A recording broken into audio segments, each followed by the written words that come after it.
I had never really been interested in directing a Friday the 13th movie because I thought, Part 7, are you nuts? What film series prior had the gall to put a Part 7 on the film? And it dawned on me, maybe we could do something that they haven't done before with the character and the story. Ultimately, we settled upon a match for Jason, someone to really be his foil. And that foil was a clone of Carrie. She was like a normal girl that had something strange happening with her, and she was generating energy and psychic powers.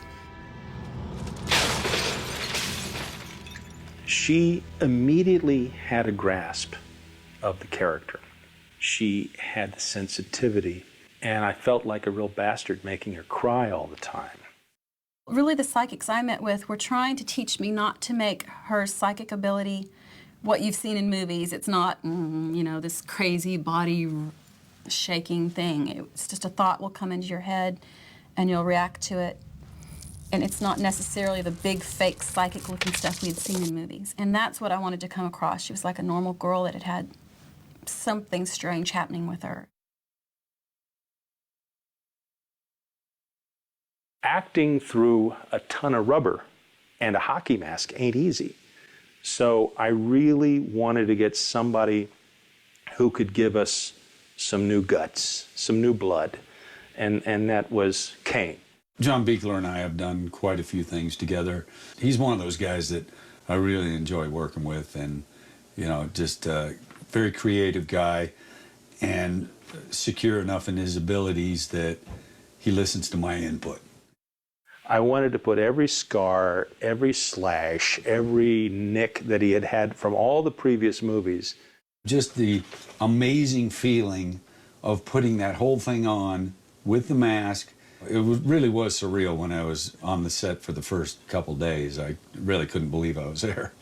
Some people just play a monster, I'm a monster, And he was acting within the suit.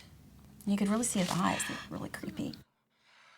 Kane and I had done a movie years ago called The Hills Have Eyes Part 2. There was a moment where I'm running in that movie, and I yell out to the girl, Cass, who is the lead girl. And there's a moment where Tina and I are running away from Jason now. It was so familiar to me. It was so like just yesterday. I remember yelling out, Cass! That's the wrong name. And Kane just takes up, what the hell was that? Where'd that come from, huh? There was a renaissance in makeup effects during that period. Everybody was doing stuff. When one of the kills happened, they would always film everything.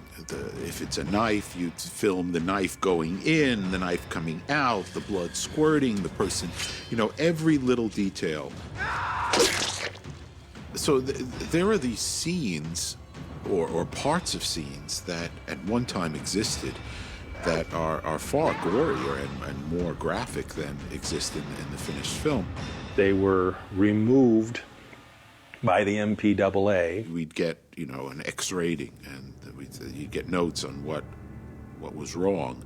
And okay, so you shouldn't see the ice pick go into the eyeball. You shouldn't see the axe go into the skull. You shouldn't see this, that, and that. Okay, cut back, cut back, cut back. We kept sending it back. So I'd do the notes, get it back, then we'd get it back, and there'd be new notes of like, well, this scene is too much, and this scene, and wait a minute, they didn't mention that scene before. And, they don't make explanations for what they do. They just say, well, no, this scene is no good.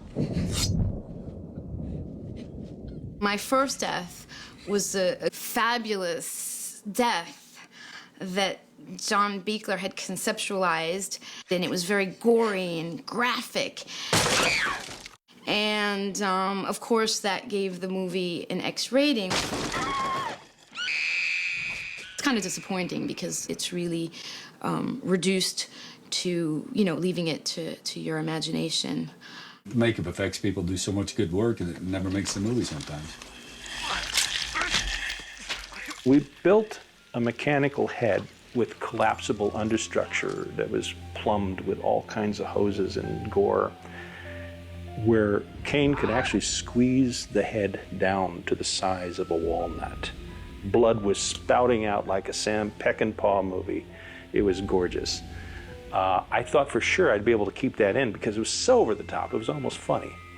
In today's world of gore on film, you know, certainly what was filmed back then would probably be considered quite tame, and you know, it's just a bit amusing to think what you see now and what they were objecting to back then.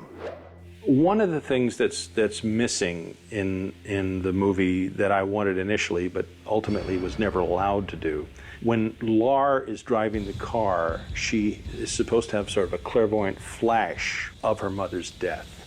My initial idea was to have little Jason from the first Friday the 13th movie, the little boy that drowned, holding Betsy Palmer's head, with Betsy Palmer speaking. I think that would have given a moment to the fans to say, that's cool, that's real cool. But my associate producer axed it immediately as being too over the top, nobody will get it, and you're stupid. So we just had Susan Blue being stabbed. The actual death scene that occurs with Susan Blue, there's chunks missing. You actually see the piece go into her spine. You actually see it come out of her. You actually see a blast of blood come out and hit Dr. Cruz. He was a little bit bloodier in one of our takes. I'd hoped to be able to show a little bit more of what actually happened to Dr. Cruz, because we did actually get this spinning saw injected into his midsection, and we actually saw some of his stomach and intestines pulled out and wrap around the blade. That was the one kill where everybody was cheering for it, and I just wish they had showed more of what we did.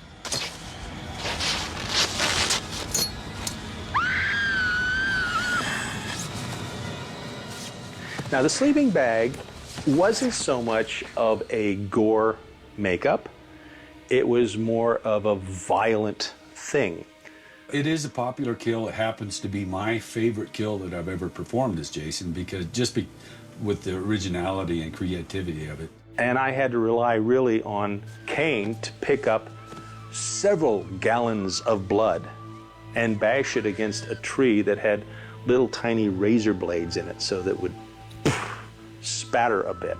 The combination of the latex, the wetness, and the slippery nylon sleeping bag made it almost impossible to grip on.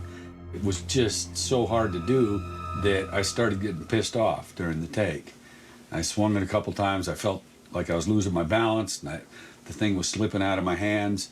So I ended up getting pissed off, and I think that even helped because I really smashed it against a tree. So I just thought it was hysterical. I mean, you know, just look at that bag. It's just oozing blood, and oh, whack, whack, whack. And finally, it's almost as if he got too tired and couldn't hit it anymore. Literally down to the very end of our battle with the ratings board, that sleeping bag scene just kept coming up.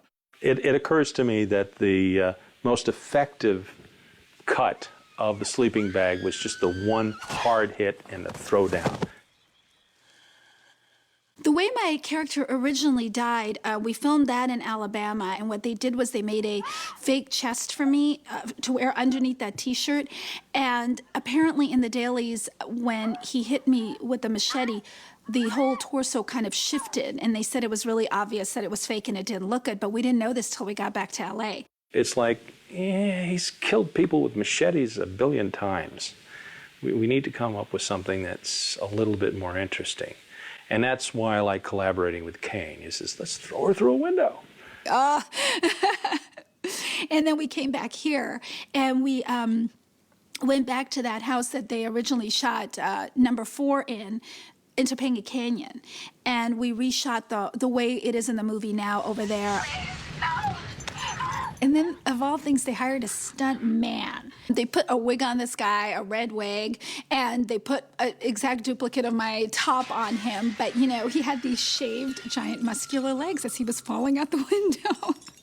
There was a very attractive young stunt woman who was thrown through that window. And believe me, I saw a lot of them because they had to be almost nude. Maybe she had very muscular legs, but they were feminine.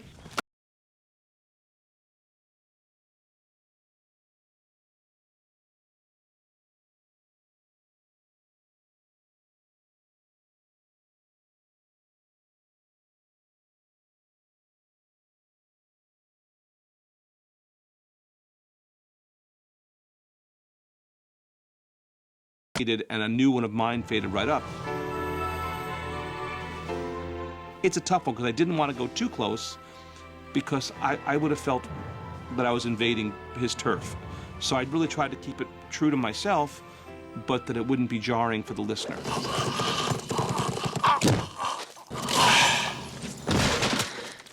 The entire finale was very carefully thought out and very carefully storyboarded. There were so many more stunts for me to do. Went through a window, went through the stairs, went through a wall. It was great from a stunt point of view. The porch falling on Kane was challenging. I was terrified that this massive structure is going to come down on him, but Kane, I'd do it. It was a big challenge, but because of that, it was so much more fun. I think toward the end of the filming process, there got to be a lot of cooks in the kitchen. And Buechler's vision the whole time through was, very detailed and very clean and very specific, and he knew what he was doing, knew what he wanted, knew how to get it. There were a lot of compromises made in my initial vision of the film. One of the big compromises for me was where Jason ultimately gets his. The letdown is that a guy wraps a chain around his neck and pulls him underwater. We had actually created this apparition, which was a version of John Otrin's character, Tina's father. John Carl had all these different scenes of where I was coming to life. Finally, my daughter brings me back to life, and I save her. So there were quite a few different scenes. Also, the version that he had, I was to be in 3 different types of zombie dead. He had rotting face where you could see bones through his skin and really looked pretty believable. We were never allowed to shoot that. It was deleted from our schedule by my associate producer because she hated the way it looked. As far as I knew, nothing was going on between the producer and the director because John was under such pressure to get so many things done in such a short period of time. That was a big disappointment for me. Right now, it's so anticlimactic after all that these characters have been through. For just a guy to show up and pull him underwater didn't make any sense. You've got 2 zombies now in Crystal Lake. You've got a bad zombie with Jason, and you got a good zombie with Mr. Shepard. So, when I left to shoot, I was saying, wow, what a way to do a sequel. Very often I have thought of doing Friday the 13th, Part 7, Volume 2, which would follow what happens to the characters. What we didn't really see was the final scene where Jason actually resurrects from the bottom again. He comes up and kills a fisherman, and he's back. Were I to have the opportunity to do this, I would have followed Tina's story as she is taken back to the asylum and accused of all the murders. We would have a whole new story where Jason goes in after the inmates and the doctors and the nurses. That would have been fun. I think people also like a continuing story. We crave that. That's why the soap operas work. Well, might be a good idea. It was always a good battle between the 2 of them. She did survive, so could have come back and done something else, and then I could kill her.